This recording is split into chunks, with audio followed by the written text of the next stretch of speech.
excited about tonight's event in particular from the moment we started thinking about the rage theme for the year, and when I came across a copy of Our History is the Future, which tonight's speaker wrote. It's a powerful, eloquent, and deeply researched book where historical and cultural scholarship intersect with community and political activism. It mixes together sometimes warm and sometimes harrowing scenes of what it means in particular to defend Indigenous land rights. We learn of the hospitality, for example, at the water defender camps at Standing Rock, where Native and non-Native peoples alike gathered, bringing together, among other things, the 7 Sioux nations for the first time in generations. And we also get a firsthand account of police and white citizens attacking, beating, and arresting peaceful protesters. Our speaker and the author of this book, Professor Nick Estes, is an assistant professor of American Studies at the University of New Mexico, and also the host of the Red Nation podcast, which is available on fine podcasting platforms everywhere. And in fact, if you open the chat window that accompanies tonight's Zoom feature, we'll provide links both to his book as well as to his podcast. As Professor Estes argues powerfully in this book, these intermixed scenes of community that I've described, these scenes of community and resistance and protest, have helped define the Indigenous experience in the Americas. In Our History is the Future, he explores in detail the ways in which the United States government has appropriated Native lands and employed forms of violence against people, communities, spaces, and environments. It's a story that encompasses the establishment of Fort Laramie, the development of military tactics on the Great Plains that could then be shifted into places like the Philippines, and the use of eminent domain to control water rights. It's also a story not just of rage, but also of courage, self-sacrifice, and commitment of the kind that allows Professor Estes to link the long history of Indigenous rights movements in the Americas to the larger American story of racism and a global story of anti-colonial solidarity. The moments of courage, both large and small, that emerge in Professor Estes' work speak powerfully to the challenges and fears of our moment. Indeed, before we begin, I want to acknowledge that we are bringing this event to you from the end of the infamous Trail of Tears, on land that was ceded to the Muskogee Creek Nation after their forced dislocation. In fact, I live just a few blocks from the famous Council Oak, where the Creek people in 1836 took up the challenge of rebuilding their community. Like all of us in the Americas, we continue to live in and with the history that Professor Estes will explore with us tonight. Now, before we get going, I want to give you just a little bit of a sense of how this event will run. So as I said a moment ago, I urge you to open the chat window, which you can find at the bottom of your Zoom interface. If you haven't opened Zoom before or used it, you'll find if you just put your mouse over the window and move to the bottom, a little option to click on the chat will open, and that will give you access to a chat window on the side of the screen. That's how we'll be running all of our Q&A this evening. And we urge you to join in the question and answer session throughout the course of the event. Your names will be attached to everything that you post there. I just want you to be aware of that. And we want to encourage you not just to hold your questions to the end, but instead to engage with the things Professor Estes is saying throughout the talk. I have several people who will be assisting me this evening from the Humanities Center. They'll be helping to moderate the chat, keeping track of some of the questions and ideas that are coming up, and then helping reframe them for questions that will appear at the end. There will be ample time for questions and answers at the end of the session, and those too will all be conducted through the chat feature. It's just a way for us to help control Zoom bombing and to make the event work a little more efficiently. I also want to add that we'll be giving away tonight 15 copies of Our History is the Future by tonight's speaker, and we'll give those copies away to the first 15 people that either engage with us in chat or ask questions during the course of the talk. So we have your email addresses because you've registered for the event, so all you need to do is join in the conversation, and we'll make sure that you get a copy of the book. So with all of those preliminaries out of the way, I'd now like to turn this over to Professor Nick Estes. So I hope you'll join me in welcoming him to the Oklahoma Center for the Humanities. Nick, it's a pleasure to have you here. Amitakiapi, Nape Chizapi, Chante Washte. I just want to greet you all in Lakota greeting in my Lakota language, and thank Sean as well as Tara for inviting me to this event tonight. You had the choice of watching football or the presidential debates, and you're choosing to watch this, which is great. Well, actually, the football got canceled, so you have a choice between this and not the presidential debates, the town halls. But tonight's talk, I'm going to be talking a little bit about my book, but trying to connect it in this moment in time, and specifically thinking about the question that I'm sure has been on a lot of people's minds in in Muskogee Treaty Territory, the concern and the question of land back. And I just want to say, from the outset that I understand the McGirt decision as being foundational not just to the current assertion of tribal sovereignty in eastern Oklahoma, but also something that is going to be foundational, I think, in cases, in federal case law to come, even though it's only specifically, delineating criminal jurisdiction. I think there's a lot of openings and possibilities, and I want to explore those a little bit in my talk tonight. The Indian trader Andrew Myrick might have fancied himself a poet for once telling a group of starving Dakota people, "If they are hungry, let them eat grass." This was after he had refused to extend them store credit to buy food. A civil war over the right of some white people to own Black people had engulfed the United States, turning its attention and money away from its treaty responsibilities to the Indigenous. In 1851, starving Dakotas sold their homelands west of the Mississippi River to land-hungry whites. European settlers had flooded Minnesota-Makoche, the land where the waters reflect the clouds, killing or chasing away most of the game. The exchange that mediated native-white relations was straightforward: land for food. What little remained of that territory wasn't enough to eke out a sustainable harvest or hunt. Like many white men, Myrick and his brother Nathan built a lucrative enterprise of dealing in Dakota misery by selling goods on credit and then claiming the monthly cash payments guaranteed to individual Dakotas. Treaty money first lined their pockets before it ever made it into Dakota hands. No credit, no food. Let them eat grass. Like Mary Antoinette before him, Myrick paid with his life for such bad poetry. Dakotas possessed poetry too, which for their enemies they adorned with irony. It was midsummer 1862 when their uprising began. After returning empty-handed from a hunt, 4 young and destitute Dakota men entered the property of a white store owner and attempted to steal some chicken eggs. Deprived of their dignity, they then shot and killed 5 settlers to prove they feared no white men. They knew the backlash would be swift and brutal. Taoyate Duta, the Dakota leader known as Little Crow, led his people into a bloody war he realized was unavoidable. He faced 2 choices: starve to death or expel those who brought ruin upon his nation. He chose to live, and he looked no further than Andrew Myrick's well-stocked storehouse in Lower Agency, among Dakotas who lived by the Bible and the plow. Warriors shot the trader dead as he made a hasty getaway. The shop was looted and burned to the ground. Myrick's mutilated body was found later, his head severed, and his mouth stuffed with grass. I'm inclined to call this act by the Dakota warriors a poem, writes Lakota poet Layli Long Soldier. And good poetry, be it an act of violence or otherwise, can preserve a memory that belongs to the future. And not all poems are textual. Some are composed without words. The same could be said of how we understand the history of this land, through the prose of property relations.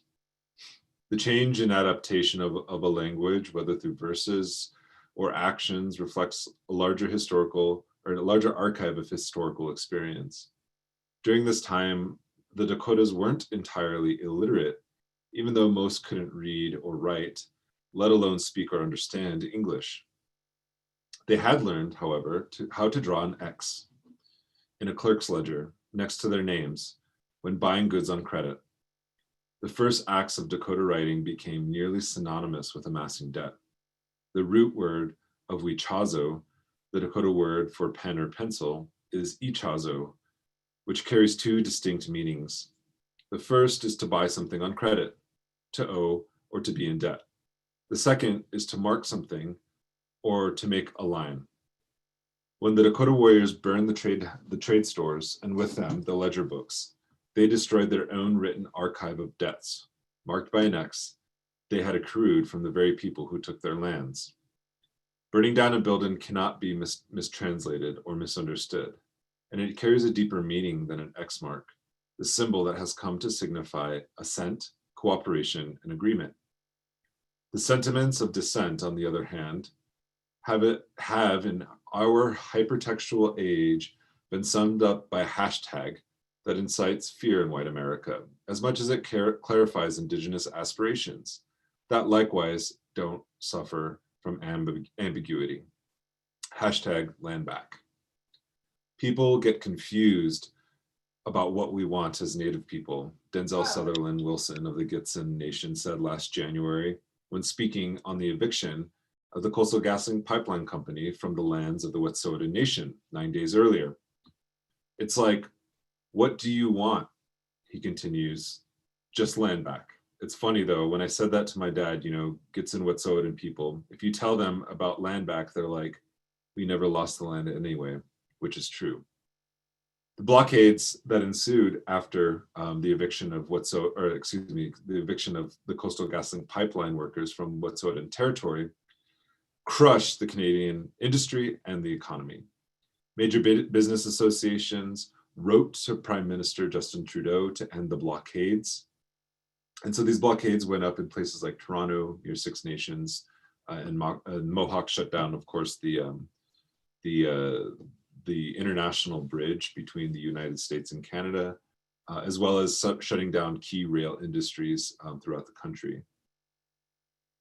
On February 18th, the Canadian Manufacturers and Exporters Association issued a media release calling on the federal government to, quote, restore rail service in the country.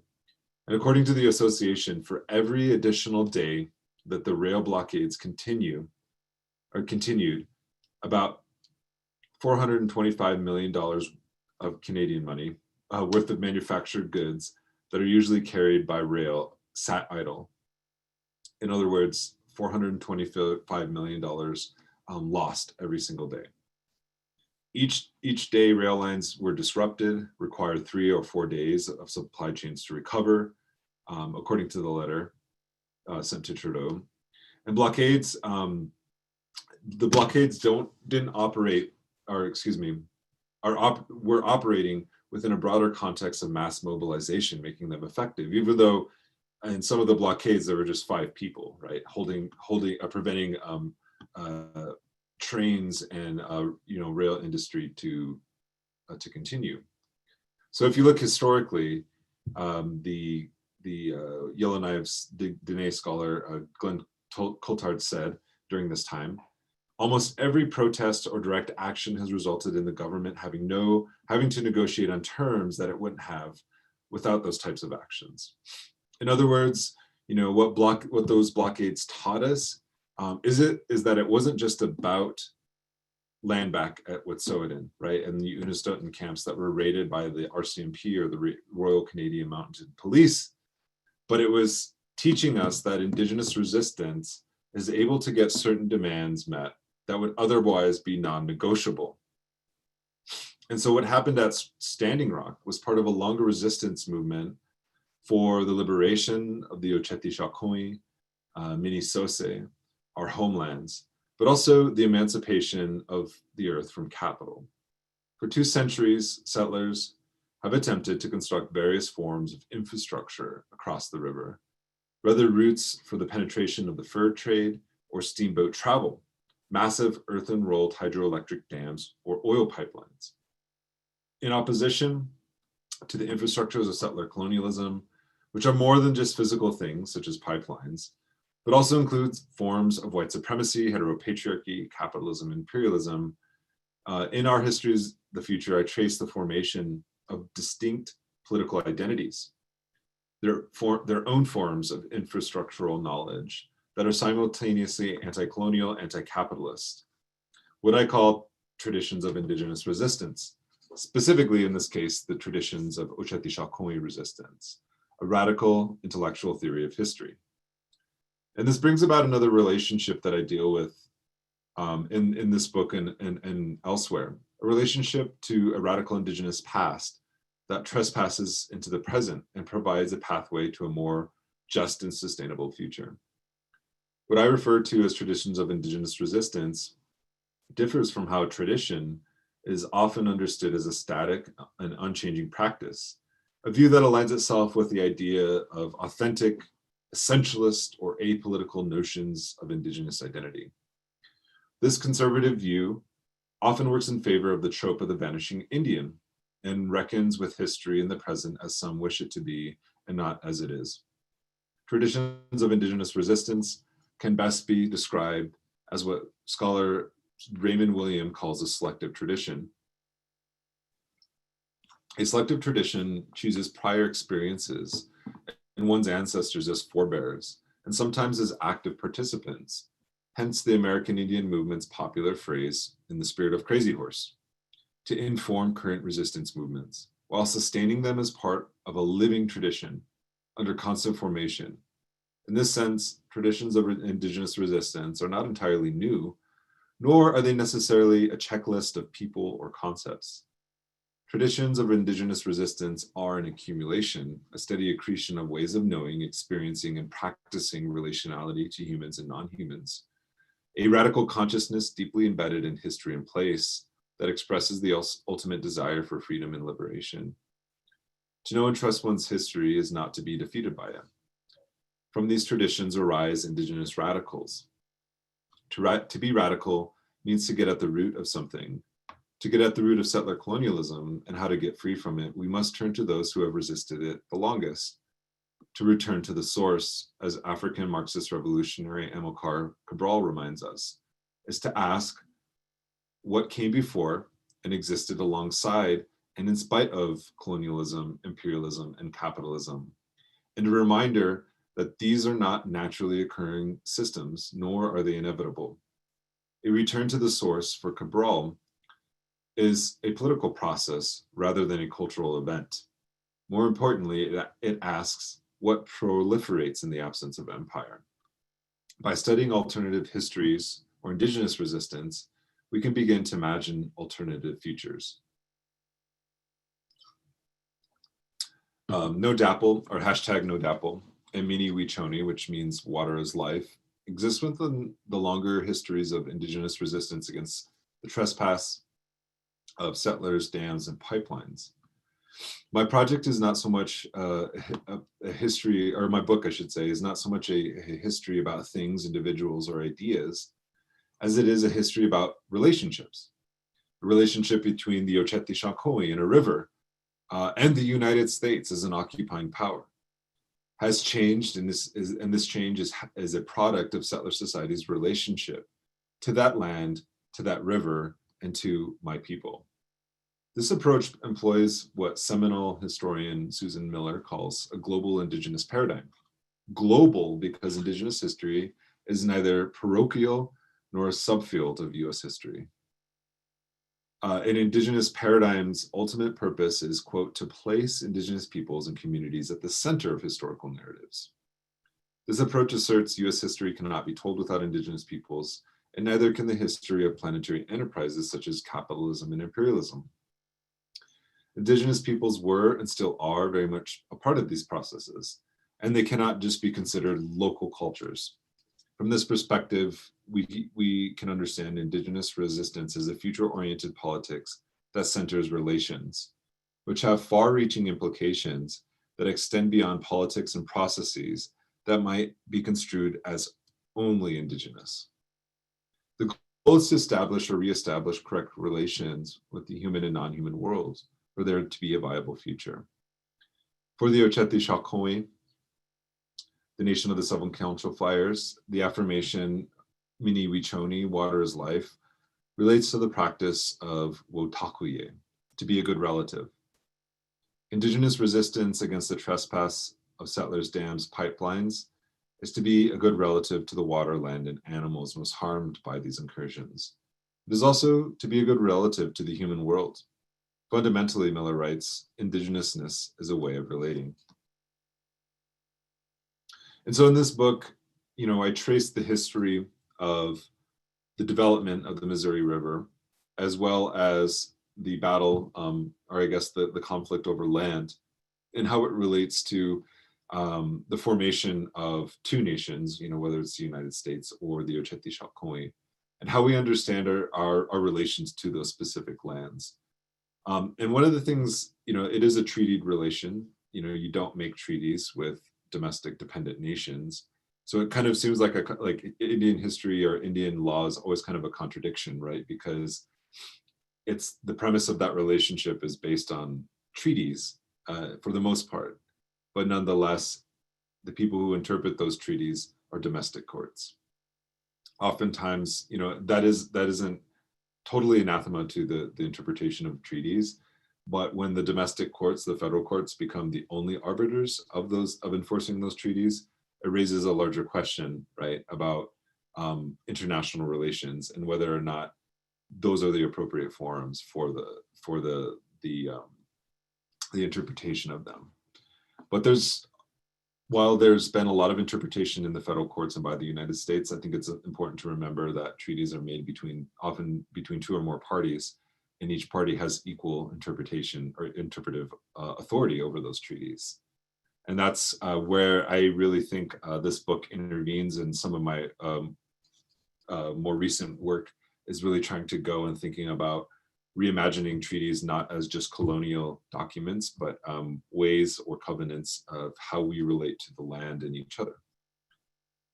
So in this sacred landscape of the Black Hills or Hesapa and Minnesota, the Missouri River, it was in this landscape that Te Chinchalaskawi, the white buffalo calf woman, established the basis of not only human customary and ceremonial laws, but also how Lakotas would exist in correct relations to the Pteoyate, or the Buffalo Nation, in the non-human world.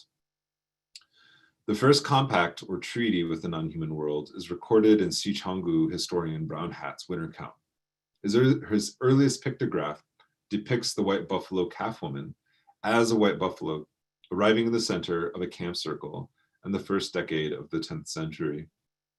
Above the white buffalo is the calf pipe, a yucca plant, and a cornstalk.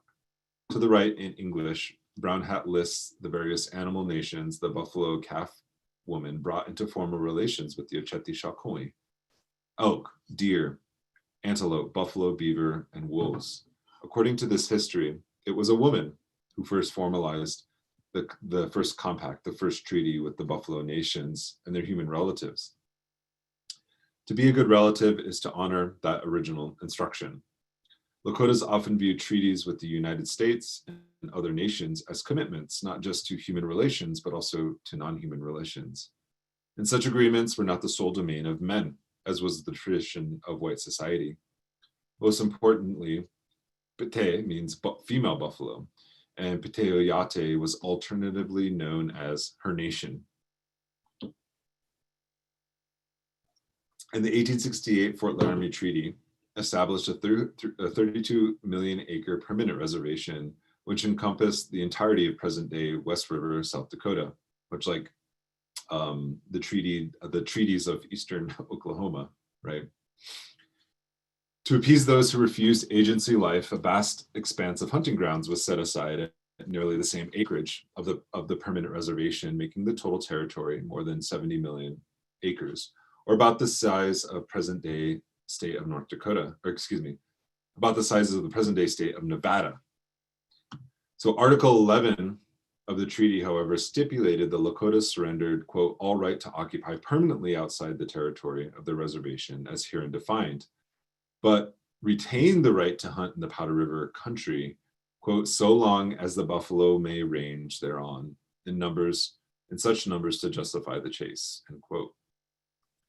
General William Tecumseh Sherman, a member of the 1868 Peace Commission, at first opposed this provision, fearing that sustained resistance through buffalo hunting over a vast region would make it impossible to rein in the militant divisions. Fellow peace commissioners, however, assured him the treaty's clause was, quote, merely temporary, because once the buffalo were vanquished, so too would the millions of acres of hunting territory. In 1903, Red Cloud recalled what Lakotas said to treaty commissioners regarding the hunting lands. Quote, "We told them that the country of the buffalo was the country of the Lakotas.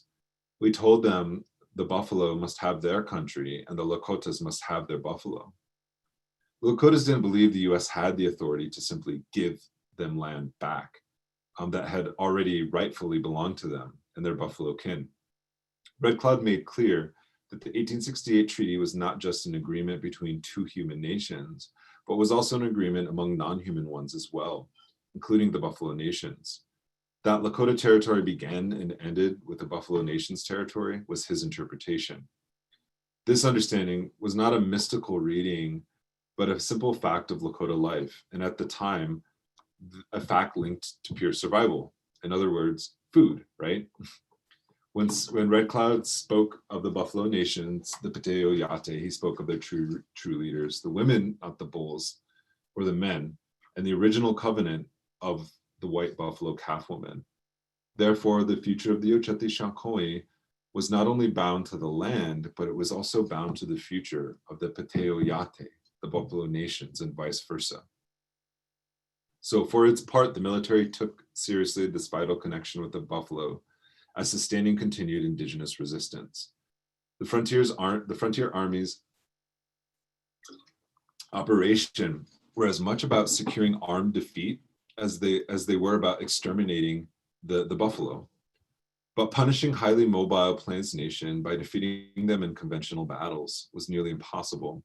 So from 1865 to 1883, the Frontier Army sanctioned the mass slaughter of buffalo to shatter the will to resist by eliminating a primary food supply and a close relative. The extermination of the buffalo was incredibly effective and efficient. In 2 decades, soldiers and hunters had eradicated the 10 to 15 million buffalo, leaving only several hundred survivors, taking only the hides and leaving the rest of the animal to rot. The rancid smell of decaying carcasses wafted over the plains, and hunters often poisoned their kill. The strychnine-laced carcasses killed off scavengers such as bears, wolves, and coyotes, and sometimes native people, all obstacles for white settlement. So in this way, we can understand that settler colonialism as more than just the elimination of the native. Settler colonialism is a specific form of colonialism whereby an imperial power seizes native territory, eliminates the original people by force, removal, and political liquidation, and resettles the land with a foreign invading population. And unlike the European Holocaust, which had a beginning and an end and targeted humans alone, indigenous elimination as a practice and a formal policy has not ended, and also entails a wholesale destruction of non-human relations. And this extends to things like the buffalo and rivers. And that's really where my book on the Ocheti Shakoi and Standing Rock really begins. So the consequences for violating these indigenous covenants in this particular moment extends far beyond the human world. Global warming and the sixth mass extinction event are the apocalyptic results of this cascading imbalance, scaled up, right? So we've experienced sort of mini apocalypses, right, before we have been faced with this grand apocalypse. And while those most responsible for climate change have proposed remedies through capitalist markets and techno fixes, none so far have sought to rectify their own responsibility. And the failure to act holds the entire future hostage, and the entire world hostage. Original instructions, as those embodied in the covenant with the white buffalo calf woman, emphasize peaceful and mutual relations between human and non-humans. And they inform the way indigenous peoples have historically entered into relations with European nations. And even if original instructions are not reciprocated, each party to a treaty has equal power to interpret the meaning of the agreement. And while colonizers have chosen to interpret treaties to advance their own genocidal interests, indigenous peoples have never surrendered the moral authority, responsibility, or sense of justice that original instructions mandate. And one of the most important expressions of this commitment is the People's Accords, which was ratified in 2010 in Cochabamba, Bolivia. The accords proposed not only just relations with the non-human world, but also upending the cause of unequal relations between entire nations and humans themselves, imperialism and capitalism. Under the indigenous leadership of the movement towards socialism, the People's Accords infuse traditional ecological knowledge with ecofeminism, eco-socialism, and anti-imperialism. The indigenous Andean cosmovision of vivir bien, or living well, and Pachamama, or Mother Earth, are central to understanding the People's Accords. Living well is not anthropocentric or focused solely on human relations. It is also earth-centric, focusing on the whole. It understands that capitalist domination over nature is patriarchal, and that overconsumption, which is driven by the first world, is not the solution to the problem. If all humanity consumed as much as the average US citizen, we would need 4 Earths to sustain it. And I was thinking about this because there was this Vox editor who actually proposed increasing the population of the United States by 1 billion people, which in terms of consumption, I don't know how many planets that would be. It'd probably be like 12 planets we would actually need to sustain that level of consumption. I'm not advocating for, by the way, I'm not advocating for population control. I'm just saying it's a matter of consumption versus the number of people. We only have one planet to share, and just relations with the natural world are impossible without just equitable relations among humanity first. So that's why the US backed a right-wing military coup that deposed Mas leadership and indigenous Bolivian president, Evo Morales in 2019, just a year ago actually, was also a coup against this eco-covenant. It is necessary now more than ever to reestablish correct relations by enforcing that original covenant, a living document or treaty with this earth. And this begins by upholding and centering the indigenous interpretation and authority over all treaties and agreements made with colonial powers. And so the other part of this is thinking about indigenous peoples as caretakers. These aren't just laws that we're expecting people to follow just because they're laws, but they're actually social relations, the relations with the land, the relations with other non-humans. And if we think about this in terms of the politics of care, we can define the United States, like I think President Trump is the perfect example of this, by a politics of carelessness, right? And I think COVID-19 is case in point. I don't have enough time to go into all of the ways that COVID-19 has impacted Indian country, but I did write an article in the Baffler magazine, which you can check out, called The Empire of All Maladies.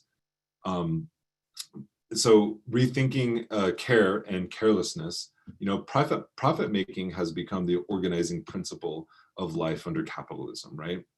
And contrary to care or mutual aid, and for indigenous people, care or mutual aid is just kinship. Or in contrast to oil giants and big pharma and tech firms like Amazon and Google, who have become more powerful and richer than entire nations of people, right? But they have zero accountability to actual people or this planet. So think about that when we think about the caretaking economies of indigenous people. So similar to how women and non-men have historically been tasked with doing the unpaid labor of housework and child rearing, the relationship indigenous caretakers have with the land, water, and air and non-human world is typically not viewed as productive work, right? The financial, service, industrial, technology sectors usually define what counts as work, and it's frequently bound up with polluting or extraction. Rarely is indigenous caretaking defined as work. Yet, unlike unwaged caregiving work, land defense and water protection are undervalued but necessary for the continuation of life on a planet teetering on collapse. So despite preserving the very elements needed to sustain life, such as clean air, water, and land from settler states, repression against indigenous peoples protecting their territory runs rampant. And we don't need to, imagine a new caretaking economy, right? Because that caretaking economy is already in place 3/4 of land-based environments and 2/3 of marine environments have been affected by capitalist development. But environmental degradation has been less severe in places managed by Indigenous peoples and local communities, a UN report recently found. While making up only 5% of the world's population, Indigenous peoples also protect 80% of the planet's biodiversity. Indigenous peoples and local communities who have distinct cultural and social ties to ancestral homelands and bioregions still caretake at least 1/4 of the world's land area. This includes places that are the lungs of the world, such as the Amazon rainforest and its veins, like the Missouri River Basin, where I'm from.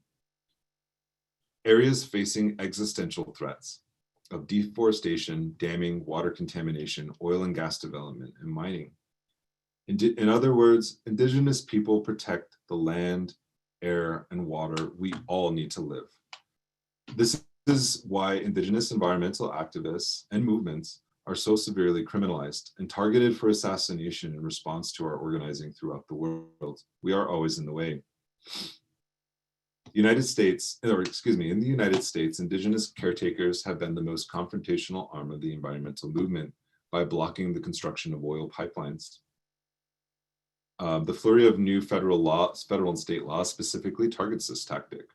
Some of them were actually perfected in states like Oklahoma, which has sections of the Keystone XL pipeline, which Obama approved. He didn't stop a pipeline.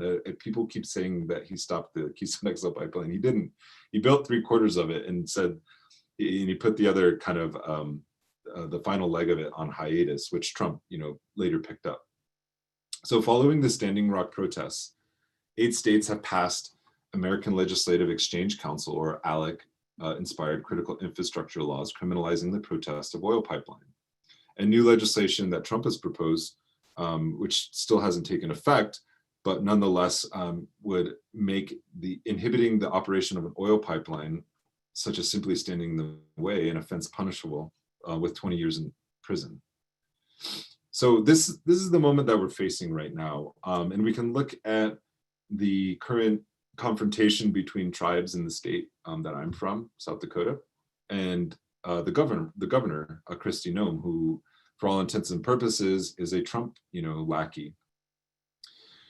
And the simple fact of the matter is that the state has done nothing in terms of preventing the spread of COVID-19. Actually, in fact, there are more COVID-19 cases in the state of South Dakota than there are in most Latin American countries, minus Brazil. Think about that. And the tribes have, engaged in this confrontation with the state simply because they want to have what amount to like temperature checks of people who are entering the reservation. And this is a conflict that has been kind of intensified by the Keystone XL pipeline and its potential, trespass through our particular territory. And I think, the state of South Dakota under, Kristi Noem put in fly-by-night legislation that was actually drafted by TC Energy, which is formerly TransCanada, that would criminalize not just the act of protesting a pipeline, but anybody who donates to a GoFundMe account to protest that pipeline, or a church group, right? There were a lot of church groups at Standing Rock, God bless them, who donated money and donated supplies and sometimes came to the front lines themselves. It would actually make that an illegal act, which is punishable by what are called riot boosting laws. And unfortunately, some of those riot boosting laws were watered down because of the lawsuits filed by activists and water protectors, but nonetheless have come to the fore as ways to further criminalize Indigenous people and to assert a certain kind of jurisdiction and authority over our lands. But let's bring it back to the current moment.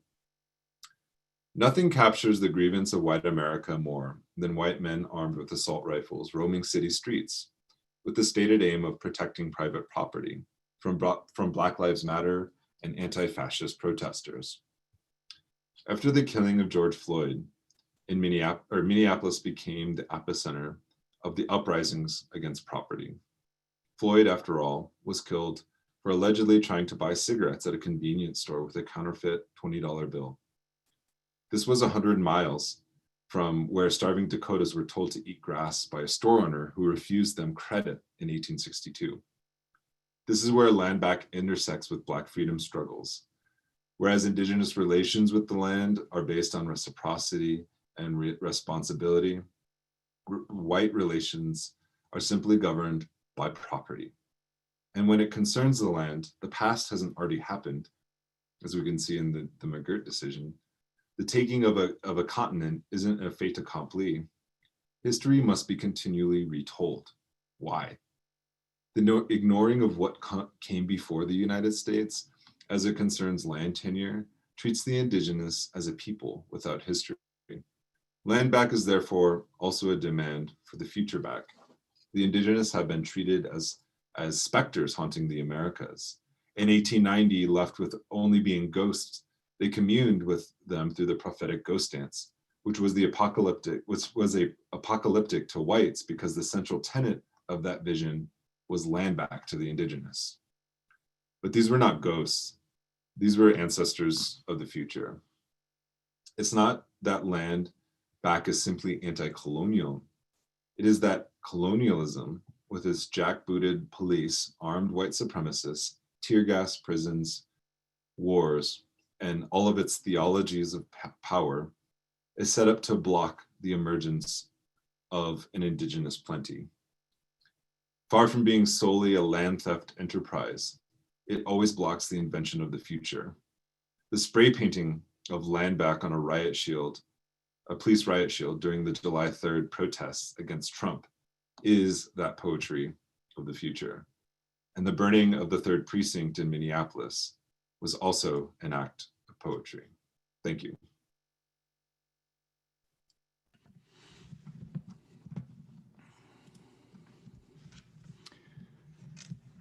Thank you very much for that, Professor Estes. That was an extraordinary talk. It's extraordinary for all kinds of reasons.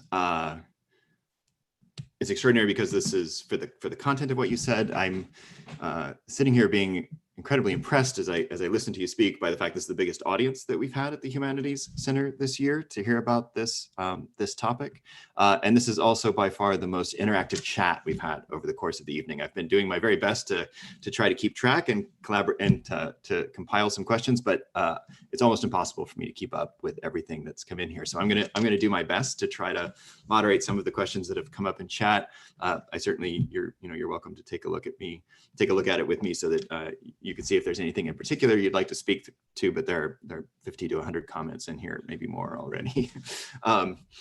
But I mean, I found this talk incredibly powerful.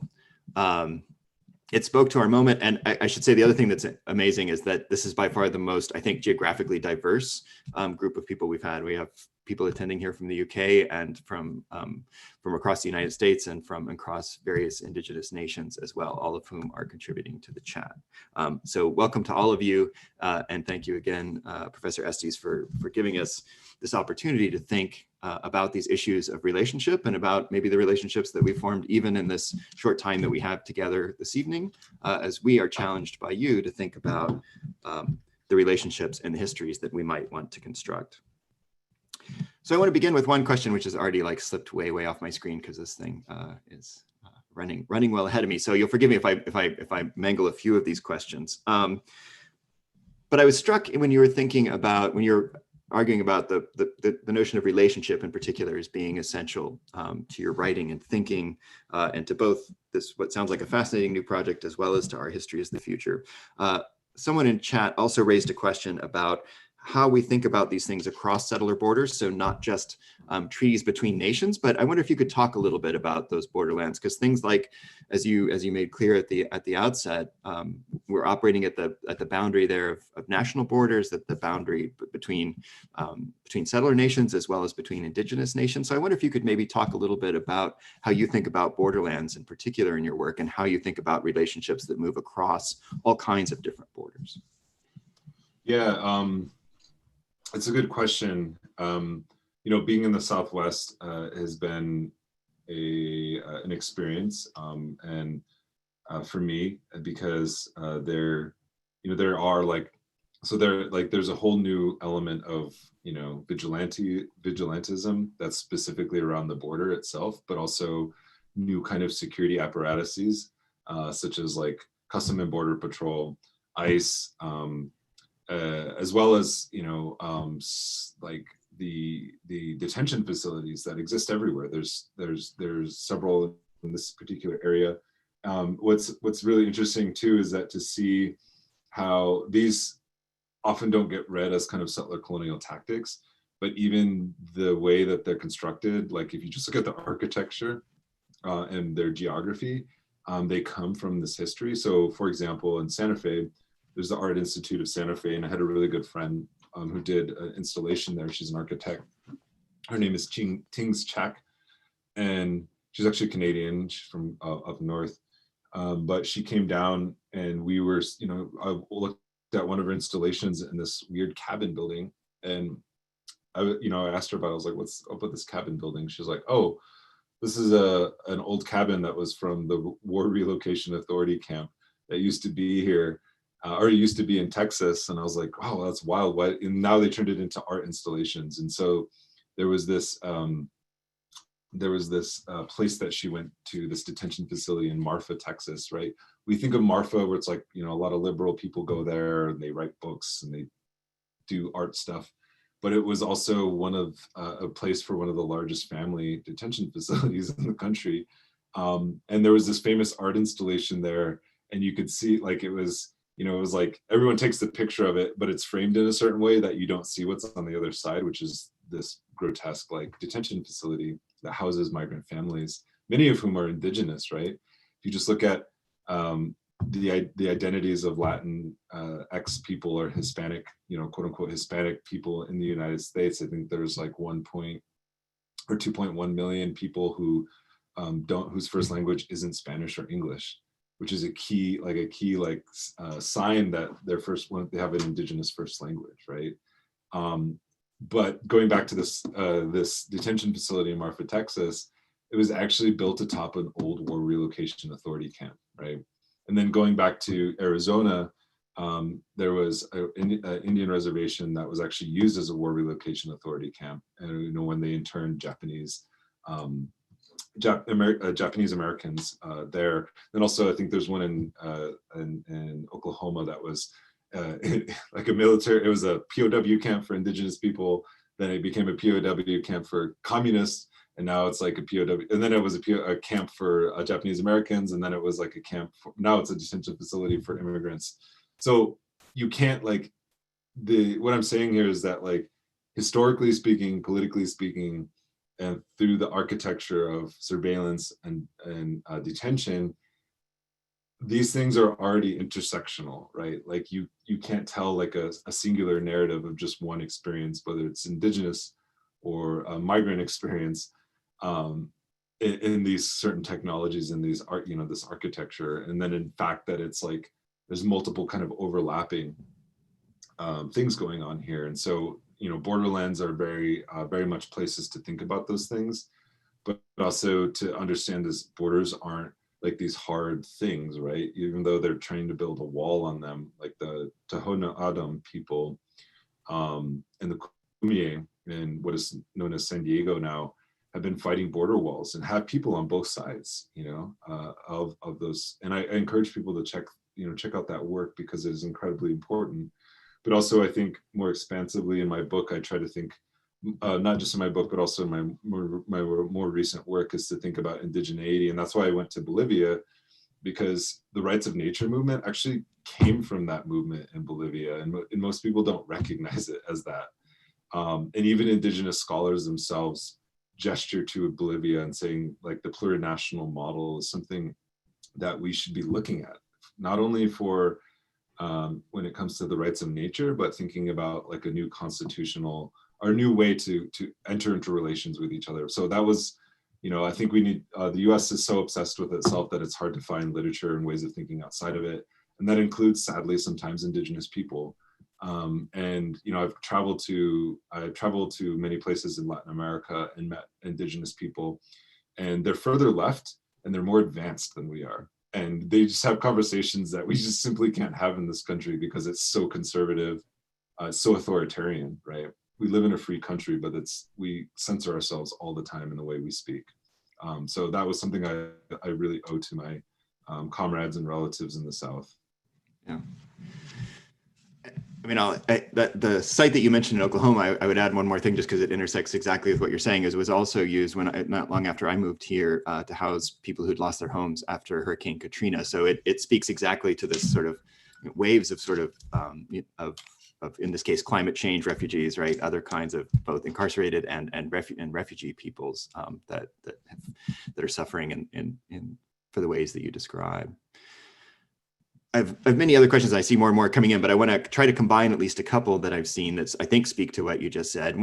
And one here, I really like the way that you described the notion of intersectional history, certainly in the way that they intersect in these different spaces. And throughout the course of your talk, you emphasized in particular the importance of building our own histories, of being able to tell alternative stories, not give in to the sort of story that's told us.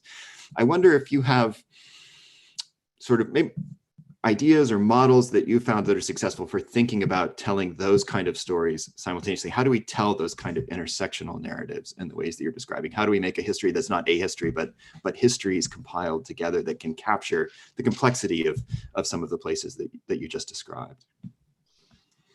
Yeah, I mean, it's a good question. It's something I think I was trained in a very conservative, and I don't mean this like, I mean, I guess it was politically conservative, but it was also like just the field of history itself is a very conservative field. It's never really, I mean, there are like historians who do like work that's really cutting edge, but being in American studies, it's a more interdisciplinary, and that's seen as like that's a bad word in history, and it's silly because history is so confined. I mean, a lot of historians are like, I call them the keepers of secrets, because they have, access to these archives and they read all these things. And what was fascinating to me as a historian is like going into the same archives as them. But like, I'm like, whoa, you like missed all this like stuff that like all this racist stuff these people were saying. And like thinking about like, you've completely edited that out. And why? It's because they're trying to conform what they find in the archive to a national narrative, which is often tied to myths and mythology.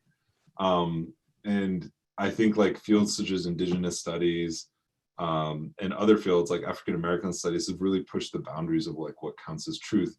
I mean, because historians are invested in a project of truth telling, right? And that's a very theoretical project, but they would say that they would eschew like what we do in Indigenous studies as theoretical or interdisciplinary.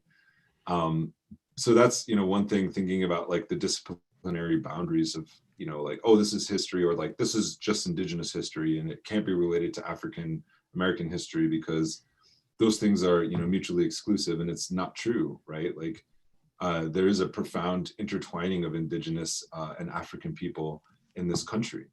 Even from the very first European settlement that came here, it brought with it, it's a Spanish settlement in 1523 in what is today South Carolina, brought with them enslaved African people, as well as enslaved Indigenous Caribbean people, brought them to what later became the United States in South Carolina. And the enslaved Caribbean Indigenous people figured out a way to communicate with the enslaved African people. They also figured out a way to communicate with the local Indigenous people, the Guales. And they planned an uprising, and it was the first successful uprising that completely, defeated the first attempts at like European settlement and what became the United States. And they left, and those African people, ended up marrying in and making kin. They became the first permanent inhabitants of this continent that were not indigenous to it, right? That to me is a more compelling story than the Thomas Jefferson stuff about slave owning and, Indian killing and the Declaration of Independence, because it shows that one can make kin and be a relative in this land without destroying or genociding people, right? So I think it requires a rewiring of one's way of thinking about those things and not centering these national narratives, right?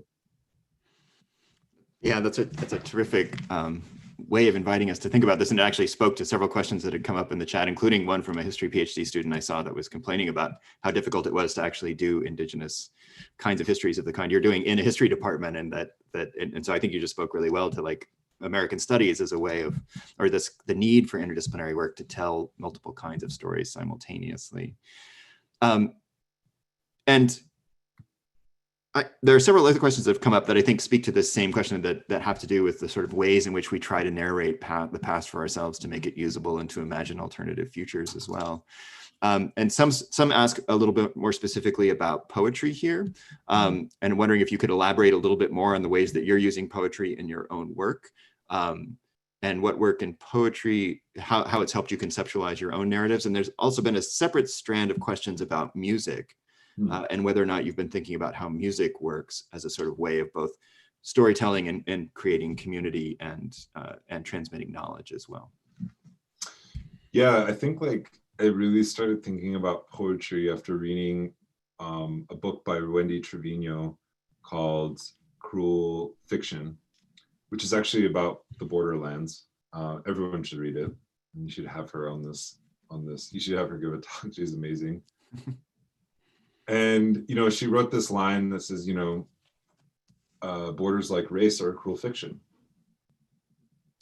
And it sticks out in my mind because I just have to sit in archives forever and like think about and read all of these documents to come up with something profound. And a poet can write like a detonator line like that kind of summarizes like entire books, right? That are sitting behind me.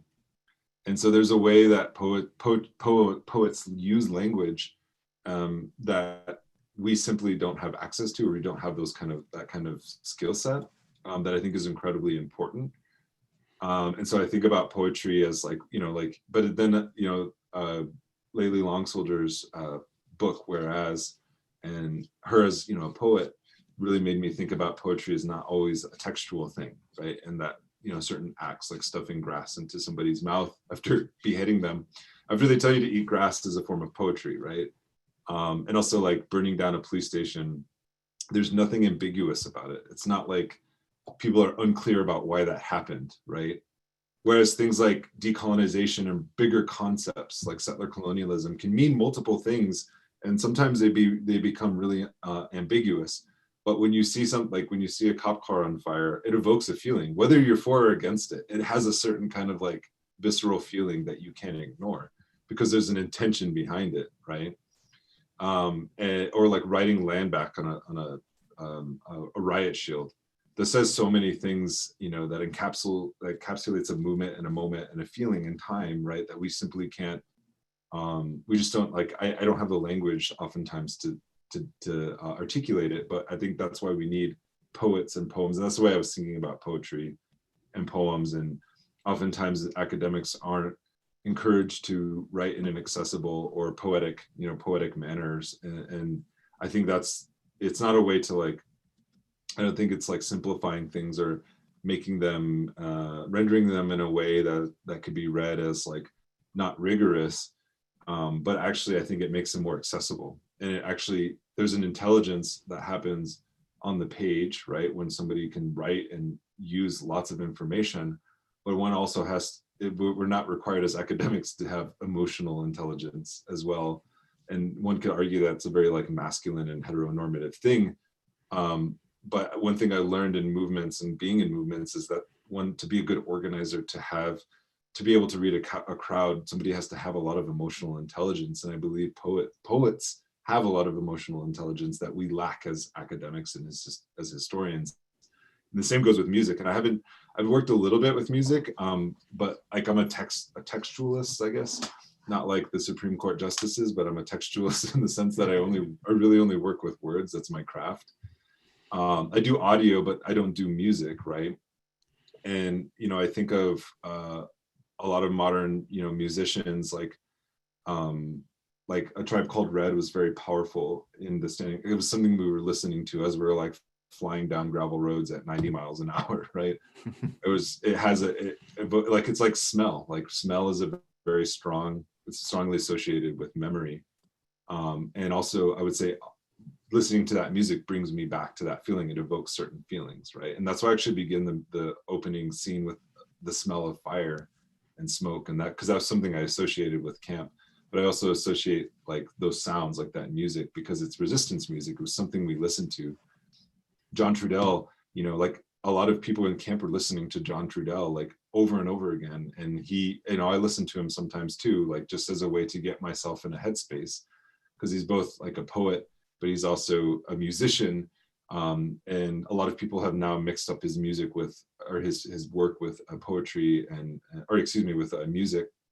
And A Tribe Called Red did that, you know, and I'm not like, yeah, I there's a lot to say about music that I'm just not like, I don't have the language or skill set to do it. I listen to it. That's all I'll say. Well, I mean, I think that was terrific. And actually, I'd love to go back to the brief allusion you made there to smell, and to the opening scene that you evoke in Our History is the Future, where you talk about the protesters essentially being, I don't know what you'd say, outed at the mall on Black Friday because they smelled like the campfire. And that whole opening scene where you describe your own experience at the Standing Rock camps. I kind of want to see, I would just like to invite you to tell us a little bit more about how you see scholarship and activism aligning with one another, because you weren't describing this event, you were part of this event, right? You were a witness as well as a participant. And it's part of what makes your work so immediately powerful and accessible, I think, at the beginning of the book, and gives it an overriding narrative. So I wonder, along with when we talked about interdisciplinarity, for example, in American studies, but there's a whole other aspect of your work here that's clearly oriented around activism, and that scholarship isn't a thing that simply happens in the classroom or in the archive. So I wonder if you could talk a little bit more in your own work about that intersection between activism and scholarship, and how you understand those two things working together. Yeah, I don't really consider myself an activist. I see the work that I do, you know, like as I see. Well, let me say it like this: I see movements as producing forms of knowledge that are often far more advanced and ahead of their time than things that you can find in academic circles. And they're pushing. They're the theorists of, because theory doesn't just happen in a classroom or on a page. It happens out in the streets. It happens in, you know, when one is harvesting corn or teaching people how to, you know, butcher a buffalo, or telling a story. You know, like those are forms of theory that you can't just access on a by reading a book or reading a document. And so I don't think that really makes me an activist as much as it makes me, you know, an ethical, like, you know, scholar, in the sense that I'm not going to, like, in this country and in my discipline of US history, somebody can study an indigenous group without learning their language, right? And I think that's like appalling, because you don't become an expert on Russian history by not learning their language, right? Nobody would believe you. Well, I guess there's a lot of people who do it now, but you wouldn't be taken seriously. But for whatever reason, non-Indigenous academics can come in and write about Indigenous people without learning the history, without learning the language, without learning the customs, not even like meeting. I know people who've written entire books on like Lakota people or Comanche people, and we know who this person is, and he's never really visited them or even went to the homelands and like met them. So like, but he's allowed to publish books and win awards because he's not trying to write a real history of Indigenous people. He's writing for an audience, and what he's playing off of what people think about Indigenous people, which is an entirely different project, which is fine, great, but he's not discredited for not knowing the language, not understanding the culture, not having visited the place, not even going to the country, and probably not even knowing really anything, knowing Indigenous people. But then, that gets accepted. And so I think, like when you think about activism and scholarship, it always kind of like, I don't think that they're like, I don't even like the hyphenated version of it, because it diminishes like THPOs, or the Tribal Historic Preservation Officers, who were considered activists just for knowing their history, right? And that's what happened at Standing Rock. Like the scene about with I forgot her name. I mean, LaDonna Brable Allard was a Tribal Historic Preservation Officer but who came after her. I can't remember her name. She was a young, gosh, I just completely blanked on her name, but she sat in a room with the Dakota Access Pipeline Company the Corps of Engineers, and she gave this whole like history about like why you can't build something here. It's like there's burial sites, there's history here, like you can't just like come in here and develop it. And they just laughed at her, and she was considered an activist, and they just wrote it off. Even though she'd spent like her entire life learning these histories, learning the language, and she's not winning any awards. You know, she's not. Yale University Press isn't going to her to write a book, but they're going to this Finnish dude to write a book. And so it makes me wonder. It's like, what does that really mean? You know, like that. Like, what is the value of knowledge production when somebody who's never even visited a place can write a history about it? But somebody who's lived there and like actually wakes, it's not a 9-to-5 job for them. They are Indigenous when they go to bed and when they wake up, when they get off work, right? And they don't have the same kind of, their experience isn't weighted the same as somebody who's never even visited the area, but can write an entire history, right? And so that's what I'm always thinking about in this term, in our relationship to movements themselves too, because to be somebody who's involved in a movement, like I see movements themselves as legitimate producers of knowledge. And I am a part of those movements, right? So I write about them, and I write for and about those movements, while also, you know, trying to keep this job here in my office space here for what it's worth. But you know, it's a different set of ethics, because my peer review happens in those movements as much as it happens, you know, in like when I submit something for publication, right? So it's actually more rigorous, right? than what happens, you know, with people who just have a career in the, and that's fine. I'm not like, I have colleagues who do that. It's fine. It's great, you know, but like and I don't really recommend it to everybody, even though we need more people writing about these things. Let me pivot here to some other questions that have come up, and I hope those of you who asked these questions will forgive me if I don't pronounce your names correctly as I try to read them from the chat here. So this comes from Gabriela Segovia McGann, and it seems to connect some things we were talking about earlier. And she writes, in part, it seems like more and more often there's a continued attempt of policing of individual bodies on land in order to keep groups from forming, and that the powers that be don't want to hear from their constituents or those who have sovereignty over their own communities. But this question struck me for this, for the ways that you talked about people coming together to try to form alternative communities and alternative ways of being and imagining collectivity of all kinds, as opposed to the sort of emphasis on individual policing and individual incarceration. And I wonder if you could talk a little bit about the ways in which those two, I don't know what we might want to call them, like regimes of selfhood or regimes of policing intersect, the community group, the community imagination on the one hand, and the sort of notion that only individuals are sort of responsible for either political activity or, you know, for incarceration. Yeah, it's a good question. I'm not entirely sure what my answer would be to that, but I think there are, like, one thing that a lot of people have learned, there's like a leadership trap, right, too, as well, like in movements. There's like the American Indian movement, I think is a really good example, because we can name all the male leadership, but we can't name any of the women leadership, right? Like Madonna Thunderhawk, like Pat Ballinger, Casey Camp, like all these people who were foundational to that movement. Why is that? It's mostly, I mean, yeah, there were issues of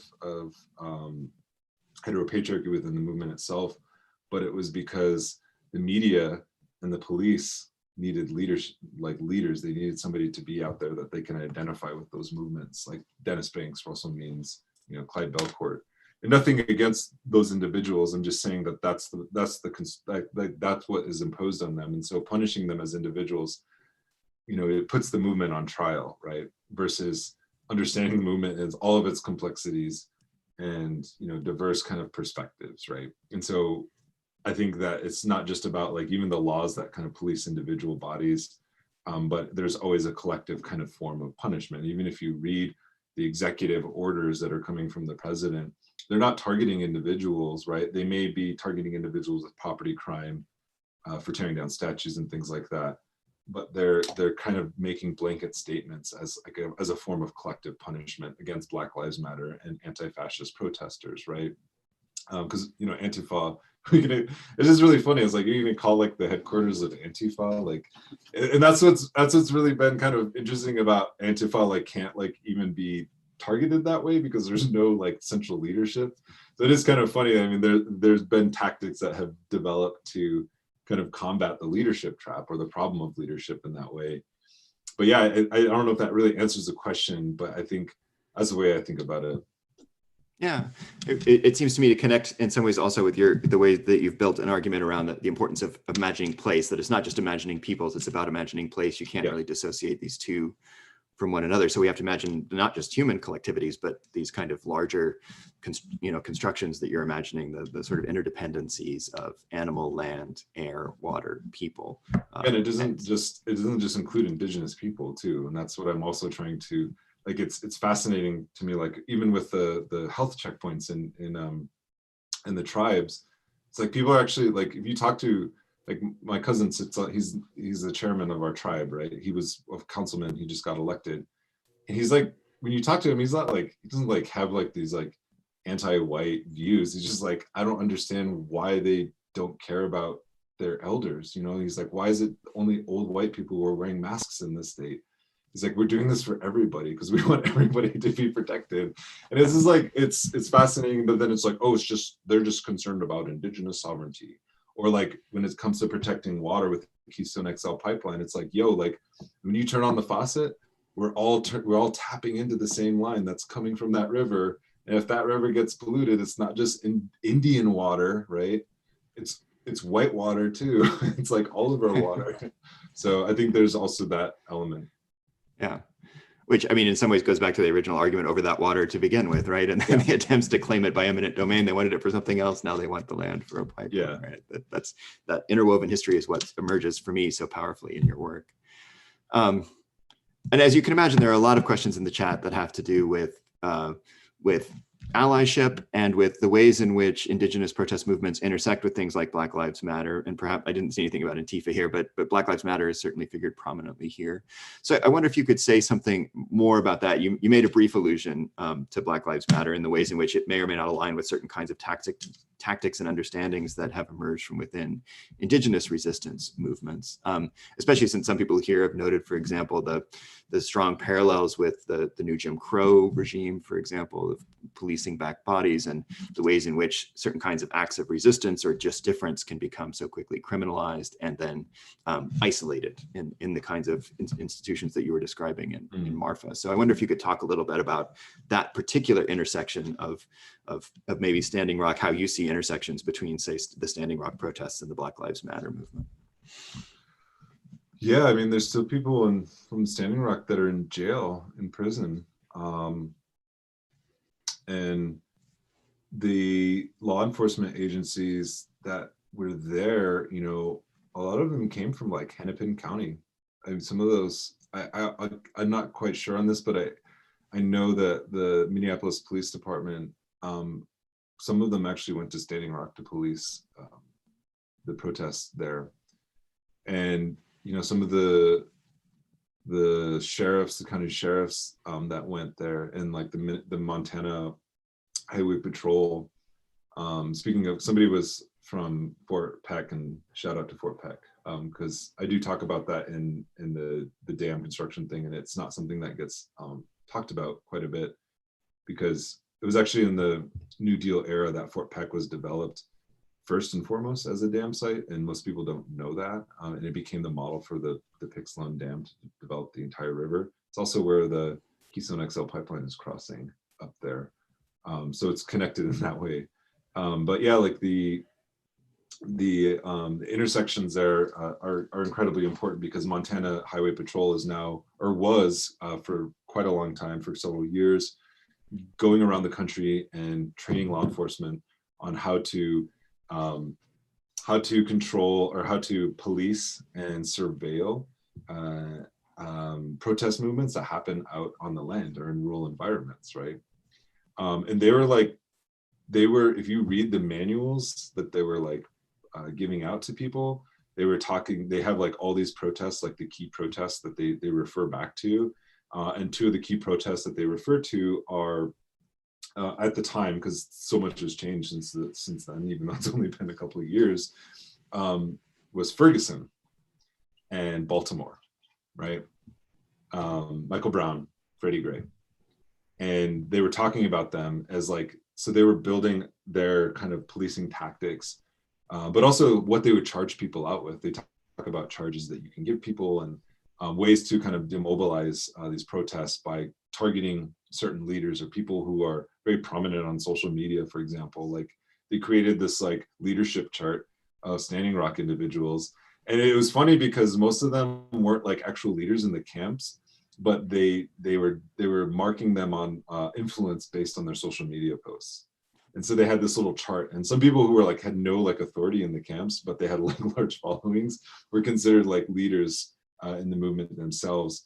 So these policing tactics, you know, were very they were drawn primarily, I would say, from policing Black Lives Matter protests, and then also some of them, you know, actually integrated tactics and training from the Israeli Defense Forces in Palestine against Palestinians. And some of them actually were even talking to Border Patrol as well. And we saw Border Patrol, we saw Customs and Border Patrol being deployed in Seattle, right, as riot cops, not against, you know, quote unquote undocumented people, but against, you know, citizens.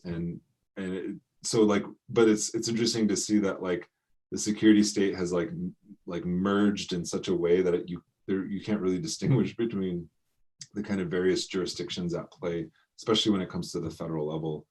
And I would say that the biggest, I think there needs to be more research and challenging of DHS, Department of Homeland Security, because this was created as a way to protect the homeland from like external terrorist threats, right? And the biggest mobilizations that they've been a part of have been Ferguson, have been Baltimore, have been Standing Rock, have been Seattle, you know. So it's something that I think we have to pay attention to, and we have to really study their tactics and like understand what their ultimate goal is. Yeah, I wonder if I could, I mean, you've made me think about a moment, I don't know, it was probably a year ago, it was before the COVID outbreaks. We went to Crystal Bridges Museum here, this amazing Museum of American Art, and they had a special exhibit of works about the environment, essentially. And one of the very last pieces was actually a pair of shields from the camps, the water protector camps, that were mirrored, that were meant both to foil lasers and other kinds of facial recognition software that might be aimed at the protesters, and clearly to reflect the sort of terror of the police back at themselves in some ways. And to me, it sort of speaks to that moment of poetry that you were talking about, the alternative forms of poetry, right? This is a form of poetry that's not necessarily on the page, but it spoke powerfully to the moment. And it also made me think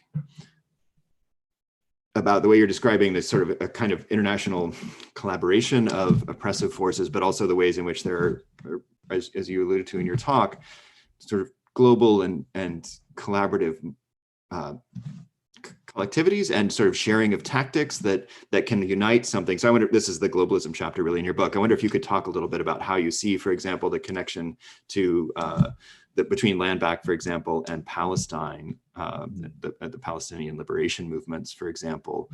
And we might even think of Hong Kong, where mirrors were used prominently, for example, to foil riot police that were trying to arrest and identify protesters. I think about this being global on both sides, and the way that you've described both this terrifying alliance of everything from border patrol to highway patrolmen to bureaucrats, but also a kind of counter that social media have given us access to all kinds of ways of thinking about other kinds of global solidarities of the kind you describe in the last chapter of your book.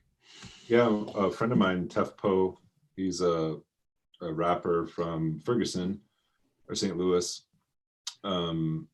Actually met him at Harvard. I was listening to his music during the Ferguson uprising. You should check it out. Like, speaking of music, but he's also, he's an organizer in St. Louis, and one thing that he remembers, like, picking up a tear gas canister one time during the uprising. And I looked at it, and he's like, made in Israel, and he was like, the heck, like, why are they firing like Israeli tear gas canisters? So he actually ended up going on a delegation, and I've been to Palestine as well. And I mean, there are a lot of parallels. It's Israeli settler colonialism is indelibly tied to U.S. settler colonialism. The former wouldn't be possible without the latter. And one thing that was, I when I was on the ground there, I think, yeah, the policing tactics were very similar and informed. But one thing that I felt was like really powerful was just the erasure of history from the landscape, right? I think of like even St. Louis itself was the site of Cahokia, and the great, mound, just like the worst term, societies, which is these advanced, these massive, structures that exist all the way up into where I live. There's mounds where we live. They're indigenous forms of architecture, pyramids, all those kinds of things. Some of them were burial sites. And what's like fascinating, if you think about like a place like Palestine in relation to the United States, and like even St. Louis more specifically, they took those mounds. Often they included, they were the remains of indigenous people. They ground them up, and they used ex-Confederate soldiers who were being rehabilitated, right, to go out and dig up those mounds and use them as gravel for the railroads that they were building. And later on, where those mounds were leveled, they put Black communities, right, that were later removed when they wanted to build a huge highway, a freeway there.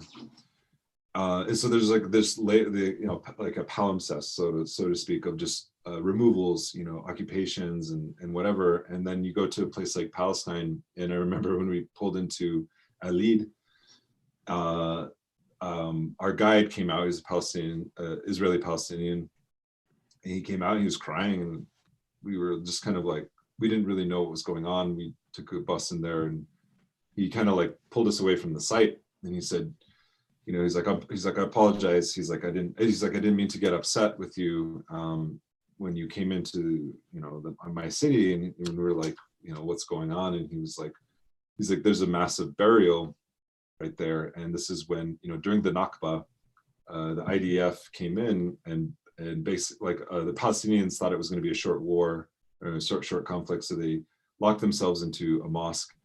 And the IDF soldiers didn't want to stay at that mosque and guard it. There's hundreds of them. And so what they ended up doing is tossing grenades into the mosque and killing them. Most of them were just women and children, because they couldn't fight. It was the people who couldn't fight and take up arms. And they took all those people that they killed, the hundreds of people, and they buried them in an empty lot or in a ditch, and then built a parking lot on top of it later on. And so there's no, it just reminded me of, you go to St. Louis and you don't see that. You don't see the structures, the indigenous history that built these massive structures, because they've been destroyed, and literally our bones are ground up into gravel to make the railways to enter our territory, right? And then plopping, another dispossessed people atop of that, only to dispossess them later, right? And so, like, it's not, I wouldn't say that we're like quote unquote natural allies, but we are brought together by these systems, like whether we like it or not. And I think, that chapter on internationalism, I think it's chapter 6 in the book, is about this history that we only got our recognition through the United Nations process because of the anti-apartheid struggle that was happening in South Africa, and the Palestinian struggle. I can't remember the name of it, some long name, UN Commission on to End Racism, Apartheid, and Colonialism, first recognized Indigenous, the word Indigenous, in a UN document in 1977. It was the anti-apartheid movement that was a part of this UN Commission, and Zionism as a form of racism, right, against Arab Palestinians, in the same document, right? And it was very powerful. Of course, the Zionism as a form of racism was repealed during the Oslo Accords, but nonetheless, like, 3 continents were brought together, right, in this single document and struggle. And I think that's an important history to recognize, that we built relations beyond the United States. And my next project is looking at that, looking at, like, after Wounded Knee, why didn't we hear about AIM anymore? They kind of just fell off the face of the earth. But actually what happened is that the movement went international, right? And they were making relations and connections with the anti-apartheid struggle, African liberation struggles, as well as the Soviet bloc in, you know, the former USSR, but also Eastern Europe, as well as, you know, liberation movements, whether they're in the Middle East or elsewhere. And that really wasn't palatable for a US public. And so they just stopped reporting that, like all the newspapers stopped covering them, but the movement continued and it built this amazing platform. And, you know, that kind of culminated in the touchstone document on Indigenous rights, which is the UN Declaration on Indigenous Rights that was passed in 2007. But most people don't know that history, right? And they probably don't want to hear that history because it doesn't really reflect that kind of, you know, the national narrative of the United States. Yeah. Well, I'm well aware that Zoom fatigue is a thing, but I want to close with one additional question because I think it's something that'll help us, as you've helped us and urged us to do all evening, to think about how histories can help imagine more productive futures. That's actually the last question that I just happened to see come into the chat here. And I'll just read it. It's from Kara Lynch. It says, I appreciate your specific description of settler colonialism and by extension, plantation capitalism. And similarly, that the resistance has never ended. And so she asks, she asks, what are some examples of resistance that sow the seeds for dismantling settler colonialism and growing kinships of plenty in the Americas? So yeah, there's some examples of like how we would now look, like the courage part of our theme. I'd like to look to that here as we end. Yeah, there's the Black Land Project, which has been doing amazing things, Operation Jackson or Cooperation Jackson in Mississippi. And they're specifically thinking about Black relationship with land, but through a decolonial lens. And we've been doing some work with them. We need to be doing more work with them, but those kinds of things, because if you think about land ownership in the United States, like, so for an example, for like a parallel example, in South Africa at the height of apartheid, you know, whites constituted around 5 to 7% of the population, but owned 70% of the land. In the United States, white people are, you know, depending on who you ask, they're like maybe 60 to 70% of the population, but they own 95% of all private property. And it's because the system of settler colonialism was a pathway of citizenship, but also dispossession, right, and ownership, whether it was through the Homestead Act, the very problematic name of the Sooners, who are basically celebrating land theft and settler colonialism, you know, for going out and seeking out claims, but Black folks were categorically barred from owning property. And in fact, like the plantation system didn't really end, it just transformed into something else, because if you are a worker or an enslaved person on a plantation, you don't own anything. And so when people burn down neighborhoods, they're not burning down their own neighborhoods because they don't own them, right? And so I think that, you know, like, but then also at the same time, these projects aren't, you know, they're not just against settler colonialism, whether it's like what we're doing here in the Red Nation in Albuquerque with our food sovereignty projects and growing our own food and also distributing our own food to people who are unhoused or who are low income, our people, right? But not just everyone gets food, not just, you know, not just Native people. That we're actually not just saying we're against something, but it's like we're also trying to understand what settler colonialism actually blocks, right? Like what it prevents, right? And we actually are trying to build an alternative. You can't, like, I can write as many books as I want, but it's not going to change anything. Hopefully it'll inspire people to look into these things, but it's through that on the ground work, right? We can have an election, we can, you know, go through that 4-year electoral process, but if you don't understand that it takes patience, determination and discipline to grow food. Like that's one thing I learned. I've been growing food for a while. My brother calls me an angry hippie. I think that's cool. I'm about that. I'm an angry person of peace. but if you don't learn the values of growing your own food, where it comes from, you know, like voting is, why are you even like, I mean, it's, yeah, sure, go and vote, but we should be sowing the seeds that we may not reap, right, in our lifetime. And I think that is something I learned from having a relationship with plants, because it's a social relationship with the people I grow those plants with, the people that I, distribute that food with and share those plants with, right? That's a much more profound thing than just listening to two old men go at it, right? Two very sexist old men and racist old men go at it. That to me is a much more viable and pragmatic alternative than the one on place right now. But it doesn't mean that we just grow food. It means that we actually think about what scaling up these projects, right? We don't just want to be like 5 people growing food. We're more than 5 people growing food. We're 50 people growing food here, and hundreds of people throughout, east to west. But that's something I think about in terms of like our relationship with land, right? And I think I really recommend people going out and looking at these Black land projects that are happening, because they're tied directly into Indigenous sovereignty, and they're not mutually exclusive things. They're very complementary, and they build that struggle for not just Black and Indigenous people, but for everybody. That's terrific, and I think a really interesting way to end the talk, and an inspiring way actually to end the evening, to have us come back to those questions of relationship that you used to frame the evening, and that have been returning to my mind at least throughout the conversation. I'm extremely grateful for it, for the provocative ideas that you've offered to us tonight, for the alternative stories that you've allowed us to imagine and to hear, and for the alternative futures you've given us the opportunity to imagine as well. So just a few words here as we close. I first want to ask you all to join me, even though you can only hear us clapping virtually. Professor Estes, trust me, I can hear it outside my window. We're all clapping for you here in Tulsa, and I only regret that we weren't able to bring you to our community for a time so you could meet and interact with other people here in person and form those kinds of relationships.